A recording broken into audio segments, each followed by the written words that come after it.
Yesus atau menyenangkan orang-orang yang Anda kasihi? Bagaimana jika ketaatan kepada Kristus membuat Anda disalahpahami oleh keluarga, kehilangan sahabat, atau ditolak oleh lingkungan? Bukankah Yesus disebut sebagai Raja Damai? Lalu mengapa dalam Injil hari ini Ia berkata bahwa Ia datang bukan membawa damai, melainkan pedang? Perkataan ini terdengar mengejutkan. Namun justru di balik kata-kata yang keras itu tersembunyi salah satu undangan kasih yang paling dalam dari Yesus. Hari ini kita akan melihat bahwa mengikuti Kristus bukan berarti mencari konflik, tetapi memilih kasih yang paling benar, kasih yang menempatkan Allah sebagai pusat dari seluruh hidup.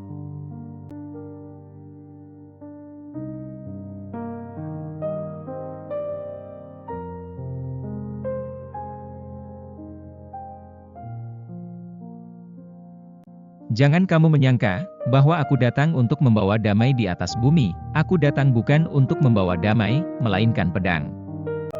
Sebab aku datang untuk memisahkan orang dari ayahnya, anak perempuan dari ibunya, menantu perempuan dari ibu mertuanya. Dan musuh orang ialah orang-orang seisi rumahnya. Barang siapa mengasihi bapa atau ibunya lebih daripadaku, ia tidak layak bagiku, dan barang siapa mengasihi anaknya laki-laki atau perempuan lebih daripadaku, ia tidak layak bagiku. Barang siapa tidak memikul salibnya dan mengikut aku, ia tidak layak bagiku.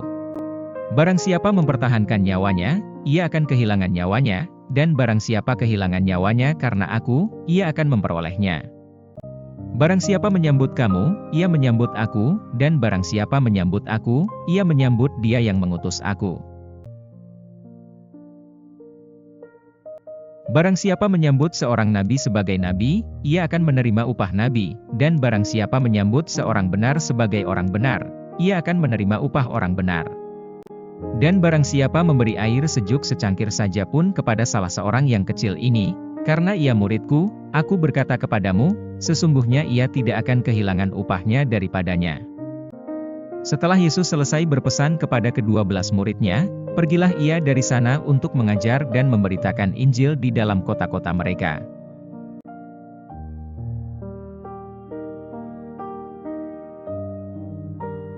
Injil hari ini mengundang kita untuk bertanya dengan jujur, siapakah yang sungguh menjadi pusat hidup kita? Kadang-kadang kita mengira bahwa mengikuti Yesus berarti semua hubungan akan menjadi lebih mudah. Namun kenyataannya, kasih kepada Kristus justru menyingkapkan isi hati kita. Ia memperlihatkan apakah kita lebih mencari persetujuan manusia daripada kebenaran Allah. Bukan berarti kita dipanggil menjadi pribadi yang keras atau tidak peduli terhadap keluarga. Sebaliknya, semakin dekat kepada Kristus, semakin lembut hati kita. Kita belajar mendengarkan dengan sabar, mengampuni tanpa menghitung, dan mengasihi tanpa syarat. Tetapi kita juga belajar bahwa kasih sejati tidak pernah dibangun di atas kompromi terhadap kebenaran. Memikul salib bukan berarti mencari penderitaan. Salib adalah segala bentuk kesetiaan yang menuntut pengorbanan. Seorang ayah yang tetap jujur meski kehilangan peluang usaha.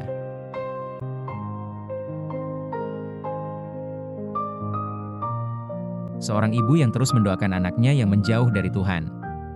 Seorang anak muda yang memilih hidup kudus walaupun diejek teman-temannya. Seorang pekerja yang menolak korupsi meski harus kehilangan promosi. Dalam setiap pilihan itu, Kristus berjalan lebih dahulu. Ia tidak meminta kita memikul salib sendirian. Ia telah memanggul salibnya terlebih dahulu dan kini berjalan di samping setiap murid yang setia. Salib bukanlah tanda bahwa Allah meninggalkan kita.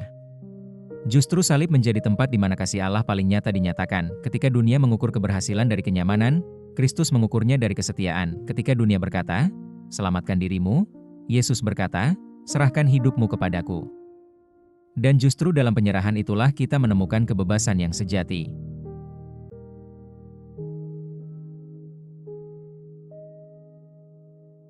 Seorang pemahat tua pernah diminta membuat sebuah salib kayu untuk sebuah kapal kecil di pegunungan. Setelah berhari-hari bekerja, seseorang bertanya kepadanya, bagian mana yang paling sulit? Sang pemahat tersenyum lalu menjawab, bukan membentuk kayunya. Yang paling sulit adalah membuang bagian-bagian yang bukan salib.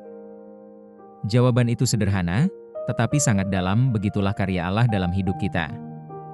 Ketika kita menyerahkan hidup kepada Kristus, kita mungkin kehilangan beberapa hal yang dahulu kita anggap paling penting, tetapi kita tidak pernah kehilangan apapun yang benar-benar membawa kita kepada kehidupan kekal. Sebaliknya, kita sedang dibentuk menjadi pribadi yang semakin memantulkan kasih Yesus. Kristus tidak meminta sebagian dari hatimu.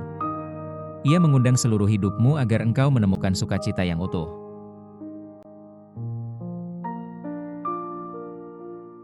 Bapa yang penuh kasih, terima kasih karena melalui sabdamu hari ini, Engkau kembali memanggil kami untuk mengikuti putramu dengan segenap hati. Seringkali kami lebih mencari kenyamanan daripada kesetiaan.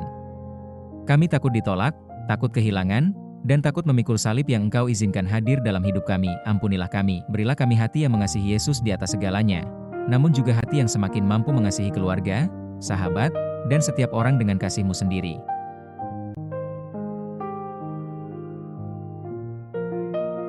Ketika kami menghadapi keputusan yang sulit, berilah kami keberanian untuk memilih kebenaran dengan kelemah lembutan. Ketika kami merasa lelah memikul salib, ingatkanlah kami bahwa Kristus telah berjalan lebih dahulu. Semoga Roh Kudus meneguhkan langkah kami setiap hari, sehingga hidup kami menjadi kesaksian tentang kasih Kristus di tengah dunia.